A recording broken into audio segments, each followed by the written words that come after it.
అందరికీ నమస్కారం. ఇవాళ కొన్ని పదాలకు అర్థాలు తెలుసుకుందాం. మనసులోని శూన్యము, నోటిలోని మౌనము, దాని పేరు ధ్యానం. ధ్యానం తర్వాత జ్ఞానము, జ్ఞానం తర్వాత ధర్మము. జ్ఞానము ధర్మము. ధ్యానం లేకుండా జ్ఞానం రాదు, జ్ఞానం లేకుండా ధర్మం లేదు. అధర్మంలో జీవిస్తారు, చేతల్లో వినయం లేకుండా జీవిస్తారు, అహంకారంతో జీవిస్తారు. పేదవాళ్ళతో కానీ ధనికులతో కానీ అందరితోనూ వినయముగా ఉండగలరు. అది ధర్మము. మనిషికి జ్ఞానం లేకపోతే వినయము రాదు, ధ్యానం లేకపోతే జ్ఞానం రాదు, చేతల్లో న్యాయం రాదు. ఆత్మలో శాంతం ఉండాలి. ఎక్కడ ఆత్మలో అశాంతం లేదో, శాంతమే గూడు కట్టుకుని ఉందో, దాని పేరు మోక్షము. ఆత్మలోని శాంతము. రెండవది ఏంటంటే ఆత్మలోని అభయం. అంటే ఒక పాము వచ్చింది, నీ దగ్గర వచ్చింది, నేను చంపుదామని ఉంది, నీ దగ్గర భయం ఉంటే నీ ఆత్మలో మోక్షం లేదు. పామా చంపుతావా? చంపు. నువ్వు పాము నువ్వు చంపితే నేను ఆస్ట్రల్ ట్రావెల్ చేస్తాను, సూక్ష్మ శరీరంతో యానం చేస్తాను, నేను స్వర్గానికి పోతాను, నువ్వు చంపు, నన్ను చంపు.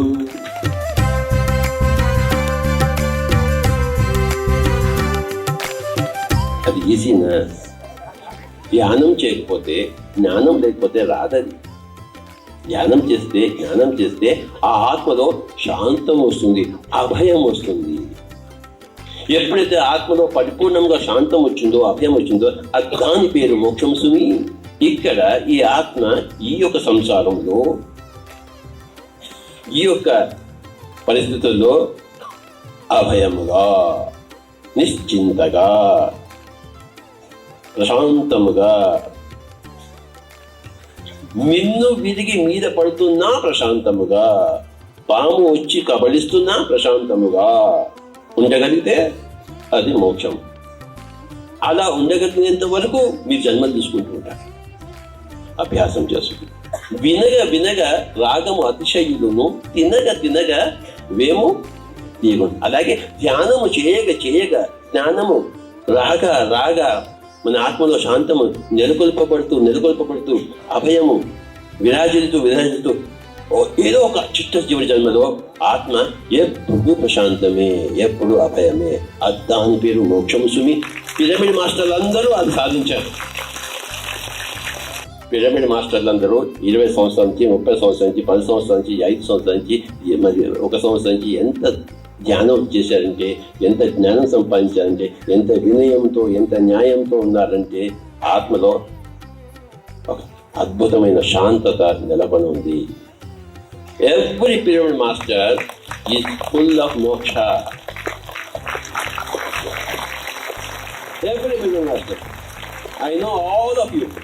మీరందరూ నాకు తెలుసు. అందుకే సెలబ్రేషన్స్ సాధించాం.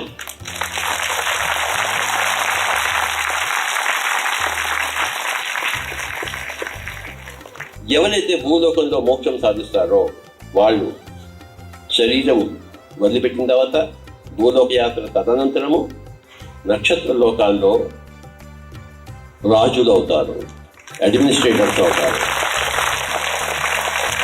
ఎలాగైతే ఐఏఎస్ పాస్ అయ్యాడు, వాడు ఏం చేస్తాడు? కలెక్టర్ అవుతాడు. చదువు లేకపోతే పియూన్గా ఉంటాడు. ఐఏఎస్ పాస్ అయితే కలెక్టర్ అవుతాడు. అలాగే ఈ ధ్యానము, జ్ఞానము, ధర్మము, మోక్షము ఇవన్నీ భూలోకంలో ఎవరైతే సాధిస్తారో వాళ్ళు పరలోకాల్లో, నక్షత్ర లోకాల్లో, నక్షత్ర మండలాల్లో అడ్మినిస్ట్రేటర్స్, రాజులు అవుతారు. వాళ్ళని ఏమంటారు? ఇంద్రుడు అంటారు. ఇంద్రుడు అంటే పరిపాలకుడు. ఐఏఎస్ పాస్ అయితేనే నువ్వు పరిపాలకుడు అవుతావు. ఐఏఎస్ కాకుండా పరిపాలకుడు అవుతారవా? మరి ఈ ధ్యానము, ఈ జ్ఞానము, ఈ ధర్మం అనుష్ఠానం వల్ల, ఈ మోక్షం సాధించడం వల్ల ఇది ఐఏఎస్ పాస్ అయినట్టు భూలోకంలో. అప్పుడు దేవలోకాల్లో ఇంద్ర పదవి వస్తుంది, అడ్మినిస్ట్రేటర్.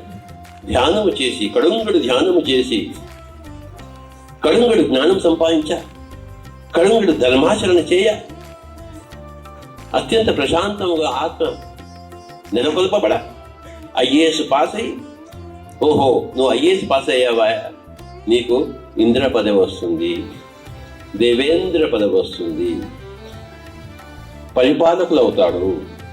దిక్పాలకుడు అవుతాడు. లేతే మెల్లి మెల్లి మెల్లి మెల్లి మెల్లి మెల్లి పిరమిడ్ మాస్టర్లందరూ కూడాను ఈ శరీరం వదిలిపెట్టేసిన తర్వాత గొప్ప పదవులు అనేక లోకాలు అధిష్ఠించి ఉన్నారు. ఐఏఎస్ ఎందుకు పాస్ అవుతావు? నువ్వు పరిపాలకుడు కావడానికి. ఎందుకు పరిపాలించ కావాలి? దేశం సుభిక్షంగా ఉండడానికి. ప్రతి ఒక్కరు ఆనందంగా, హాయిగా, ఆరోగ్యంగా, సంతోషంగా జీవించడం కోసం ప్రతి ఒక్క ప్రాణి, ప్రతి మేక, ప్రతి గొర్రె, ప్రతి పాము, ప్రతి తేలు, ప్రతి మనిషి, ప్రతి జంతువు, ప్రతి పక్షి, ప్రతి మత్స్యం, everybody should be happy, happy, happy, healthy, healthy, healthy. పాలన సరిగ్గా ఉండాలి, పరిపాలన ఉండాలి, దేవతల పాలన ఉండాలి, దేవేంద్రుడి పాలన ఉండాలి. దానికి ఐఏఎస్ పాస్ కావాలి. ఐఏఎస్ అంటే ఏంటి సార్? International Anapanasati service.